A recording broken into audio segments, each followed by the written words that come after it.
سوال ایک اور بہن کا یہ ہے کہ کسی نے جادو وغیرہ کروا دیا ہے، جیسے وہ بتا رہی ہیں کہ بہت زیادہ پریشان ہے، روزگار کا مسئلہ بھی ہے، اور جو کچھ بھی تھا ان کے پاس مال و اسباب وہ تقریباً ختم ہو چکا ہے. اصل میں ایک تو جادو جو ہے وہ ایک دم کسی کے کرنے سے نہیں ہو جاتا، بلکہ جب تک اللہ کا حکم نہ ہو تو جب تک جادو نہیں ہوتا. ایک تو اپنے ذہن سے بات نکال دیں، کسی پہ الزام نہ لگائیں، کسی پہ بلیم نہ کریں، کہیں ان کا ذہن نہ بھٹکے. اس کے لیے اللہ سے دعا کریں، کیونکہ قرآن میں اللہ نے کہا کسی کو روزی زیادہ کسی کو روزی تنگ دوں وہ میرے ہاتھ میں ہے. تو 300 بار یا ذل جلال والاکرام، 300 بار یا ولی یا والی یا نصیر، 100 بار لا حول ولا قوت الا باللہ، 40 بار آیت کریمہ لا الہ الا انت سبحانک انی کنت من الظالمین، اور 5 نمازوں کی پابندی وقت پہ، اور 2 نفل صلاۃ التوبہ کسی بھی ٹائم کے. اللہ کوئی غلطی ہو گئی ہو تو معاف کر دے. اور کم سے کم 15-20 دن اپنے گھر میں اذان دلائیں صبح شام، چاہے خود دیں، عورت بھی دے سکتی ہے، مرد بھی دے سکتی ہے. اور 41 بار سورہ فاتحہ پڑھ کے بسم اللہ کے ساتھ باوضو پانی دم کر لیں، اور صرف ایک بار گھر کے سب کونوں میں چھڑک دیں، لیٹرین باتھ روم کو چھوڑ کے. ہفتے میں 1 یا 2 بار سورہ بقرہ پڑھائیں. آپ دیکھیں گے 40 دن میں دن بدلنے شروع ہو جائیں گے انشاءاللہ. انشاءاللہ. اسما صاحبہ فرمائیے، آپ کا سوال کیا ہے؟ جی اسما صاحبہ آپ سے مخاطب ہیں، فرمائیے سوال کیا ہے؟ ہلو جی بہن، اگر آپ ہمیں سن پا رہی ہیں تو اپنا سوال بتائیے.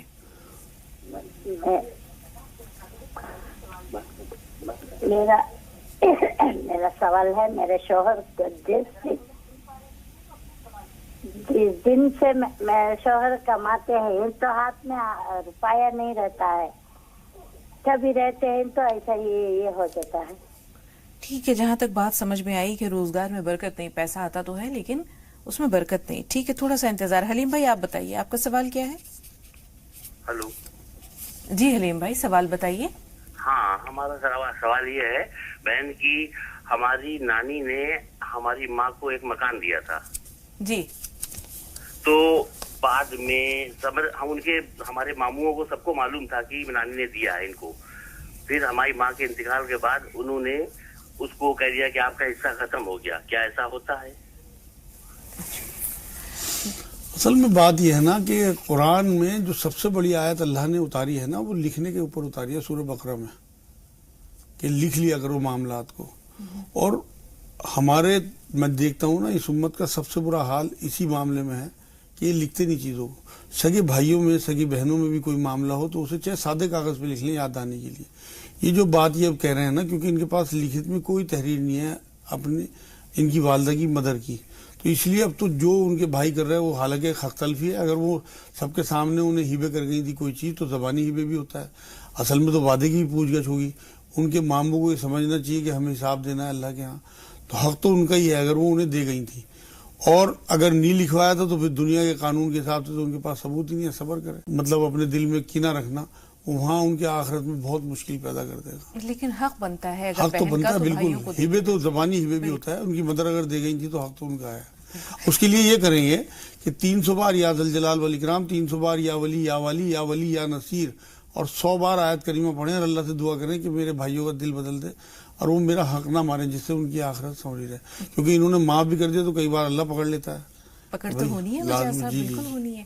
سائرہ صاحب آپ سے مخاطب ہے، فرمائیے سوال کیا ہے؟ السلام علیکم ورحمۃ اللہ وبرکاتہ. آپ کو عید کی بہت بہت مبارکباد. وعلیکم السلام ورحمۃ اللہ وبرکاتہ. آپ کو بھی بہت مبارک بہن. یہ فرمائیے. جی میرے 2 سوال ہیں.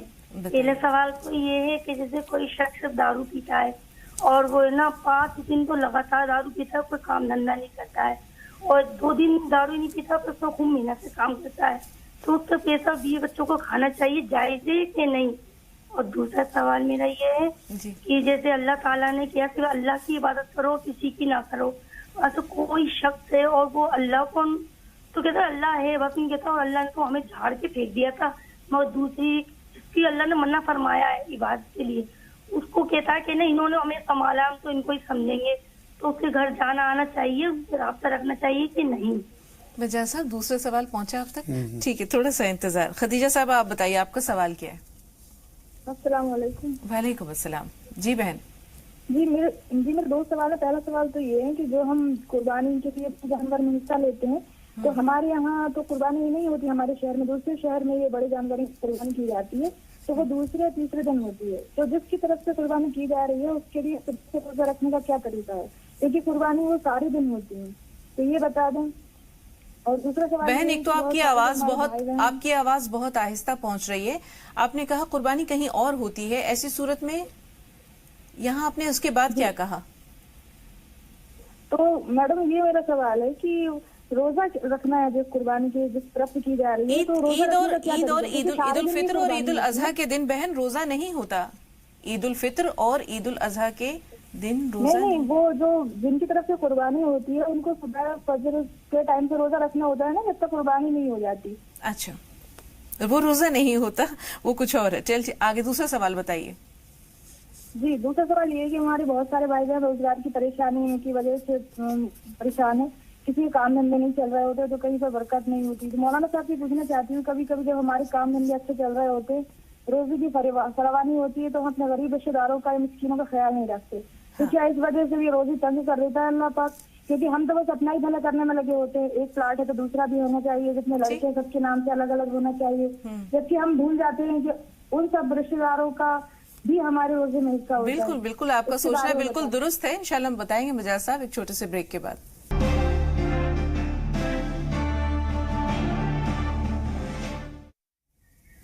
ناظرین، بریک کے بعد ایک بار پھر آپ سب کا خیر مقدم ہے. فیضان بھائی فون لائن پہ موجود ہیں. فیضان، سوال بتائیے. فیضان صاحب ہمیں سن پا رہے ہیں؟ اگر ہماری آواز پہنچ رہی ہے اور بالکل بخوبی پہنچ رہی ہے، ٹی وی کی آواز میوٹ کر دیجئے فیضان، اس کے بعد سوال بتائیے. وعلیکم السلام ورحمۃ اللہ وبرکاتہ. وعلیکم السلام ورحمۃ اللہ وبرکاتہ. ہلو فیضان صاحب ٹی وی کی آواز میوٹ کر دیں، آخری بار آپ سے گزارش کر رہے ہیں. ایسا لگتا ہے رابطہ نہیں رہا. پروین صاحب آپ بتائیں، آپ کا سوال کیا ہے؟ ہلو، السلام علیکم. وعلیکم السلام. جی، ہمارا سوال یہ ہے کہ ہم نے نیت کی تھی کہ بکرے کی قربانی کریں گے. ہلو جی جی، بات جاری رکھیے. سن ہلو، رہے ہیں. السلام علیکم. جی، وعلیکم السلام. ہم نے نیت کی تھی کہ ہم بکرے کی قربانی کریں گے. مارکیٹ میں بکرا ڈھونڈوانے کے لیے میرے بھائی کو بھیجا، ملا نہیں. اس کے بعد ہم نے اسی پیسے میں حصے لے لیے. تو کیا جی، تو یہ جاننا چاہ رہی ہیں کہ کیا قربانی ہو گئی؟ جی ہاں جی جی، قربانی تو ہو گئی جو انہوں نے حصہ لے لیا الحمدللہ، اور اگلے سال کوشش کریں گے بکرا کرتے. یہ جب انہوں نے سوچا تھا تو اللہ قبول بھی کریں گے انشاءاللہ. قربانی ان کی ہو گئی. سالار بھائی کا سوال یہ ہے کہ لوگ اتنا زیادہ کھا لیتے ہیں کہ کبھی پیٹ میں درد، کبھی دانتوں میں درد، تو اس کا حل کیا ہے، علاج کیا؟ اصل میں قرآن اس امت کو امت وسط کہتا ہے، بیچ کی امت. تو حضور صلی اللہ علیہ وسلم کی بھی تعلیمات یہ ہے کہ ہر چیز میں بیلنس ہونا چاہیے. تو کھانے میں بھی بیلنس ہونا چاہیے. یہ نہیں کہ اگر گوشت کا زمانہ آ گیا آپ کے 3-4 دن یہ تو آپ بے انتہا اپنی صحت کے دھیان ہی نہ رکھیں اور کھانا شروع کر دیں. لمٹ میں کھائیں، اور اگر کسی نے خدا نہ خواستہ زیادہ کھا لیا تو وہ اسبغول کی بھوسی سادے پانی سے روز کھائے جلن وغیرہ کے لیے. ٹھنڈا پھیکا دودھ پینا شروع کر دیں 2-3 دن. لیکن اصل بات یہ ہے کہ کم کھائے، کیونکہ اس سے پیٹ بھی خراب ہوگا اور دانت بھی خراب ہوں گے اور دقت بھی آئے گی. لازمی بات ہے، کیونکہ گوشت بھی ایک لمٹ میں آدمی کو کھانا چاہیے. ہر چیز میں بیلنس ہونا چاہیے. انسان کم کھانے سے بیمار نہیں ہوتا، زیادہ کھانے سے بیمار ہوتا ہے. نہ کم کھانا تو سنت ہے. حضور صلی اللہ علیہ وسلم کے بارے میں تو یہ بات آتا ہے کہ بہت کم کھاتے تھے. آپ یہ دیکھیں کہ ایک مدینے میں ایک حکیم نے آ کے دکان کی، اور جب 1 مہینے تک اس کا کام نہیں چلا تو حضور کے پاس پہنچا کہ حضور میرا تو کام نہیں چل رہا. حضور نے چلے گا نہیں، کیونکہ یہاں لوگ بھر پیٹ کھاتے ہی نہیں. تو جو زیادہ کھانے والے لوگ ہوتے ہیں وہی بیمار ہوتے ہیں. سمینہ صاحب فرمائیے، سوال کیا ہے آپ کا؟ جی السلام علیکم. وعلیکم السلام. جی بہن، جی میرا سوال یہ ہے کہ میں گھر خرچ میں سے پیسے بچا کر حج کے لیے سونا جمع کرتی ہوں نا، اس پیسے کا میں تھوڑا سونا بنا لیتی ہوں. ہاں. اور وہ پیسے اگر گھر کے کچھ دوسرے کام میں خرچ کر دیے جائے تو کیا وہ صحیح ہوگا؟ آپ کی بات جہاں تک سمجھ میں آئی کہ آپ حج کے ارادے سے کچھ پیسے جمع کر رہی ہیں اور آپ اس کا سونا بنا لیتی ہیں. جی. پھر اگر گھر میں کوئی ضرورت پڑتی ہے تو سونے کو بیچ دیتی ہیں؟ کچھ دوسرے کام میں کام آ جائے. ٹھیک ہے، مجاز صاحب تک آپ کی بات پوری پہنچ گئی ہے. عبدالسلام بھائی آپ بتائیں، آپ کا سوال کیا ہے؟ عبدالسلام صاحب سن پا رہے ہیں ہمیں؟ ایسا لگتا ہے رابطہ نہیں رہا. سونا بنا لیتی ہیں، پھر گھر میں اگر کوئی ضرورت ہوتی ہے وہ پیسے خرچ ہو جاتے ہیں. بالکل کوئی حرج نہیں، کیونکہ ان کے اوپر حج فرض ہی نہیں ہے. جس طرح کی یہ بات بتا رہی ہیں کہ انہیں پیسے اکٹھے کرنے، حج کا شوق تو انہیں ہے. انہیں میں ایک مشورہ دوں گا کہ اگر ان کے اوپر حج فرض نہیں ہے اور پیسے اس طرح جمع کر کے پیسے خرچ بھی ہو جاتے ہیں، گھر میں تنگی آتی ہے، تو یہ عمرہ کر آئیں. ایک زمانہ ایسا آتا ہے اب آئے گا انشاءاللہ بقرعید کے بعد کہ 30-35 ہزار روپے میں 40 ہزار روپے میں حج ہو جاتا ہے 15 دن کے لیے آدمی آرام سے, مطلب میں کھجور پانی کے. تو 30-35 ہزار روپے یہ جو اڑی ہوئی ہے معاشرے میں کہ جس نے عمرہ کر لیا اس پہ حج فرض ہو گیا, بیکار کی بات ہے. کوئی حدیث نہیں ہے, کوئی قرآن کی آیت نہیں ہے. تو جن لوگوں کے پاس اتنی استطاعت نہیں ہے کہ 2.5-3 لاکھ روپے خرچ کریں, وہ کم سے کم 30-40 ہزار روپے میں اللہ کا گھر, رسول اللہ صلی اللہ علیہ وسلم کا روزہ مبارک تو دیکھائیں, اپنی آنکھوں کو ٹھنڈک تو پہنچا لیں. تو میرا یہ میسج ہے تمام ناظرین کو کہ کم سے کم 30-40 ہزار روپے جو لوگ اکٹھے کر سکتے ہیں وہ عمرہ کریے. اللہ زندگی میں موقع دے گا, استطاعت دے گا تو پھر حج بھی کر لیں انشاءاللہ. بہت صحیح فرمایا مجاز صاحب. شیبہ صاحبہ فرمائیے سوال کیا ہے؟ جی السلام علیکم. وعلیکم السلام ورحمۃ اللہ وبرکاتہ. جی میرا سوال یہ تھا کہ ہم بس حج کے نیت میں دعائیں کرتے ہیں, لیکن یہ ہے کہ ابھی گنجائش نہیں ہو پا رہی ہے, میری ساس, میں اور میرے شوہر. لیکن یہ ہے کہ ہم عمرہ کر سکتے ہیں, اور عمرہ کرنے کے بعد کیا حج جو ہے فرض ہو جاتا ہے ہمارے اوپر؟ آپ کے سوال کا جواب ابھی ہو چکا, لیکن کوئی بات نہیں, مجاز صاحب دوبارہ بتا دیں گے, تھوڑا سا انتظار. یاسمین صاحب آپ بتائیے آپ کا سوال کیا ہے؟ جی السلام علیکم بھائی. السلام علیکم مولانا صاحب. السلام رحمۃ اللہ. آپ کو عید کی بہت بہت مبارکباد. آپ کو بھی بہن. بھائی جی میرا سوال یہ ہے کہ میرے گھٹنوں میں اتنا درد ہے, پرسوں ایکس رے کرائی میں نے, تو ڈاکٹر نے کہا کہ آپ کی ہڈیاں گھس رہی ہے, لیکن مجھے پیچھے سے کلے کے پاس کی ہڈی سے ایک رگ میں اتنی تکلیف ہوتی اٹھتے وقت بیٹھتے وقت کہ ایسا لگتا وہ میری ایک نس اٹک گئی پیچھے گھٹنے کے پاس, اور ڈاکٹر کہہ رہا کہ آپ کی ہڈیاں گھس رہی ہے. اور دوسرا سوال یہ ہے کہ ایک بچی ہے ہمارے پاس 5 سال کی, اس کے بال ابھی سے سفید ہو رہے ہیں. یہ بھی اہم مسئلہ ہے مجاز صاحب, دونوں کے بارے میں آپ سے جان لیتے ہیں. جی گھٹنوں کے لیے انہیں چاہیے کہ 1 چمچ شہد, 2 چمچ سیب کا سرکہ 1 گلاس گرم پانی میں گھول کے اچھی طرح سے صبح شام پئیں, اور 1 چمچ زیتون کا تیل پئیں رات میں سوتے ہوئے, اور ہلدی والا دودھ پیا کریں رات کو. اور جو ٹانگ میں ان کی درد ہے اس کے لیے 3 لونگ, 3 کالی مرچ, تھوڑا سا نمک 1 گلاس پانی میں ڈال کے خوب اچھی طرح پکا لیں دن میں کسی بھی ٹائم, اور اسے چھان کے نوایا پی لیں. وہ الائچی اور وہ پھینک دیں, لونگ مطلب 3 لونگ, 3 کالی مرچ اور تھوڑا سا نمک. اور یا رحمان یا رحیم یا اللہ 300 بار, 40 بار آیت کریمہ لا الہ الا انت سبحانک انی کنت من الظالمین, اور یا سلام یا اللہ کھلا پڑھیں جتنا مرضی, اور 20-30-50 دفعہ پڑھا, سیدھے ہاتھ پہ پھونک ماری, الٹے گھٹنے پھیر لیا, الٹے ہاتھ پہ پھونک ماری, سیدھے گھٹنے پھیر لیا. انشاءاللہ گھٹنے بھی ٹھیک ہو جائیں گے, کمر کا درد بھی ٹھیک ہو جائے گا. بچی کے بال سفید ہو رہے ہیں, 5 سال کی بچی, 5 سال کی بچی ہے, اس کے بالوں کے لیے انہیں یہ کرنا چاہیے کہ پیاز کا رس نکال لیں, گرائنڈر میں پیس کے پیاز کو یا سیل پہ کپڑے میں ڈال کے نچوڑ لیں, جو رس نکلے وہ اس کے بچے کی مالش کریں ہفتے میں کم سے کم 2 بار, اور ہربل شیمپو سے اس کا سر دھوئیں.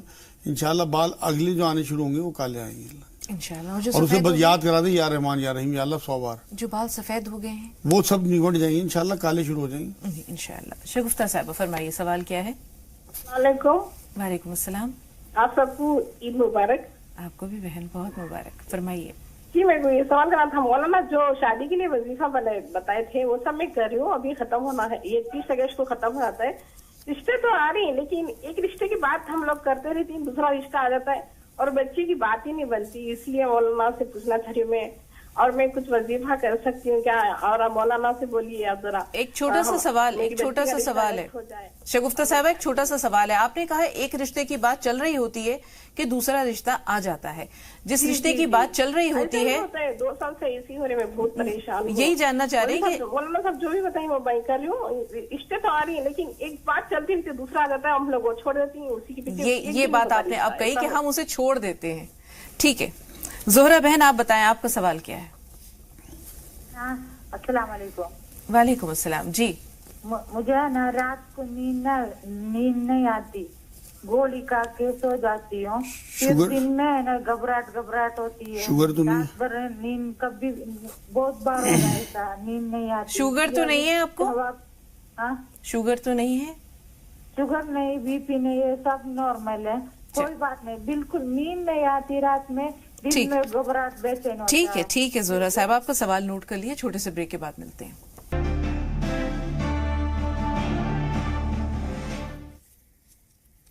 ناظرین وقفے کے بعد ایک بار پھر آپ سب کا استقبال ہے. ایک سوال بہت اہم ہے مولانا صاحب کہ ایک شخص ہے جو 5 دن شراب پیتا ہے, 2 دن نہیں پیتا, جس دن وہ 2 دن شراب نہیں پیتا اور اس دن وہ کمائی کر کے لاتا ہے تو اس دن کے روزگار کو وہ بیوی بچوں پر اگر خرچ کرتا ہے تو بیوی بچوں کے لیے جائز ہے اس کی؟ بالکل جائز ہے. اصل میں ایک حدیث یہ ملتی ہے، حضور صلی اللہ علیہ وسلم نے فرمایا کہ جب کوئی آدمی حرام کام کر رہا ہوتا ہے تو اس کا ایمان نکل کے اس کے سر پہ پرندے کی طرح پھرتا رہتا ہے، اس کے اندر نہیں ہوتا. لیکن جب وہ اس کام سے نکل جاتا ہے حرام کام سے تو پھر ایمان پھر آ جاتا ہے. تو وہ 2 دن اس کے ایمان والے ہیں، اس کی کمائی بھی حلال ہے. باقی 5 دن نہیں. باقی 5 دن تو اصل میں وہ حرام میں ملوث نشے میں رہتا ہے تو وہاں کہاں کمائی کر پاتا ہوگا. تو بس دعا کریں کہ اس کے لیے کہ اللہ پاک اس کا نشہ چھڑا دے. بہت بڑا المیہ ہے. کوئی دعا بتائیں مجاز صاحب. ہاں، اس کے لیے انہیں یہ چاہیے کہ جب وہ سوتا ہوا ہو تو 21 بار یا شہید سرانے کھڑے ہو کے اس کے اوپر دم کریں، اور 21 بار پائنتیوں کھڑے ہو کے 3 بار درود، 21 بار سورہ اخلاص قل اللہ احد، اور 3 بار پھر درود شریف پڑھ کے پائنتیوں کی طرف کھڑے ہو کے دم کریں اور اللہ سے دعا کریں، اور اسے کالے تل کھلایا کریں. مطلب کئی کمپنیوں کی ایک گولی آتی ہے ڈسل فرام کر کے، وہ آدھی گولی رات میں اسے بنا بتائے دیں دودھ میں چائے میں، ڈسل فرام کہیں سے بھی مل جائے کسی اسٹور سے، تو انشاءاللہ نشہ چھوٹنا دور. انشاءاللہ. روزگار میں برکت کا جو مسئلہ ہے کئی بھائی بہنوں کا ہے. برکت کی ان کو ایک تو نمازوں کی پابندی، اصل میں روزگار جو ہے وہ اللہ کے ہاتھ ہے، اور ہمارا سارا تعلق اللہ سے نمازوں کے حوالے سے ہے.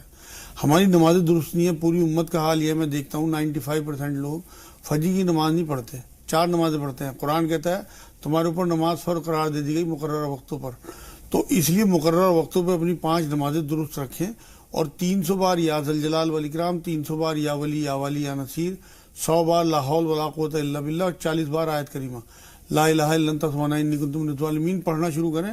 40 دن میں دن بدلنے شروع ہو جائیں گے.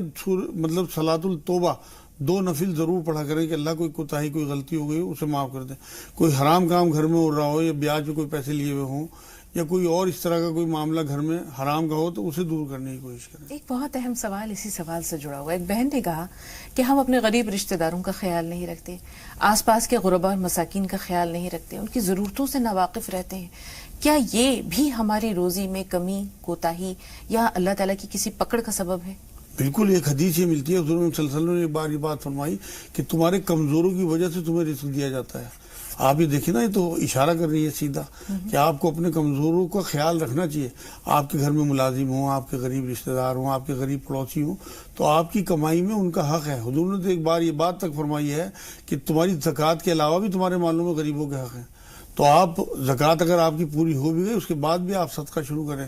اور خاص طور سے جو ملازم آپ کے گھروں میں رہتے ہیں، معصوم بچی ہے یا بچے جن کے ماں باپ غریب ہیں یا نہیں ہیں، ان کے ساتھ بہت اچھا رویہ، ان کی وجہ سے ہو سکتا ہے آپ کو رزق مل رہا ہو. آپ کے پڑوسی 70 گھر حضور نے بتایا پڑوس ہے، اور اس میں یہ بھی نہیں کہا کہ ہندو یا مسلمان کوئی ہو چاہے، اصل میں تو انسان ہونا چاہیے.